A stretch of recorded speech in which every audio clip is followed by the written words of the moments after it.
जिला मुख्यालय गरियाबंद स्थित वन कार्यालय उदंती सीता नदी टाइगर रिजर्व में स्टाफ के द्वारा खाता से 37 चेकों के माध्यम से 6,50,489 रुपए का गबन के जांच उपरांत कार्यालय में कार्यरत उमेश राजपूत को दोषी पाते हुए आज गरियाबंद पुलिस ने गिरफ्तार कर लिया है। थाना प्रभारी ने बताया कि प्रकरण में अन्य आरोपी भी सामने आते हैं तो उन्हें भी गिरफ्तार किया जाएगा।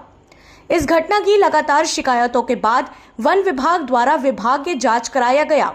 जांच में पाया गया कि आरोपी उमेश राजपूत द्वारा फर्जी तरीके से वन विभाग के नाम से जारी चेकबुक को अपने पास रखकर लगभग 1 वर्ष के भीतर अलग अलग समय में कुल 37 चेकों के माध्यम से 6,50,489 रुपए का गबन किया गया है। धारा 420, 409 भादवी पंजीबद्ध कर विवेचना में लिया गया। पता तलाश दौरान मुखबिर सूचना के आधार आरोपी महेश राजपूत को धवलपुर से घेराबंदी कर पकड़ा गया।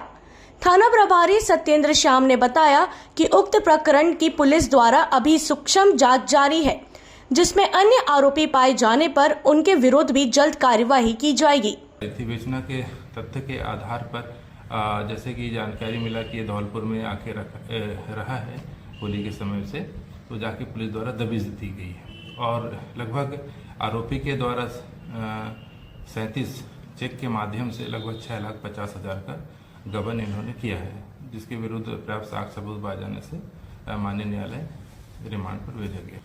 संबंधित विभाग ने जो जांच किया है उसमें गबन लगभग 6,50,000 का ही बताया गया है। बाकी अन्य तथ्यों के संबंध में संबंधित विभाग से संपर्क करके जांच के संबंध में पूछताछ की जाएगी। क्या सर आपने भी कुछ जांच किया है इसके गबन के संबंध में, जिसमें कुछ ज्यादा खुलासा होता?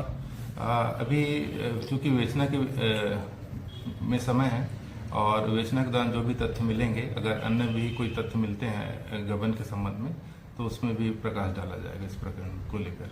मतलब अभी और गिरफ्तारियां शेष है? हाँ, विवेचना में जो भी आते हैं उनको गिरफ्तारी की जाएगी।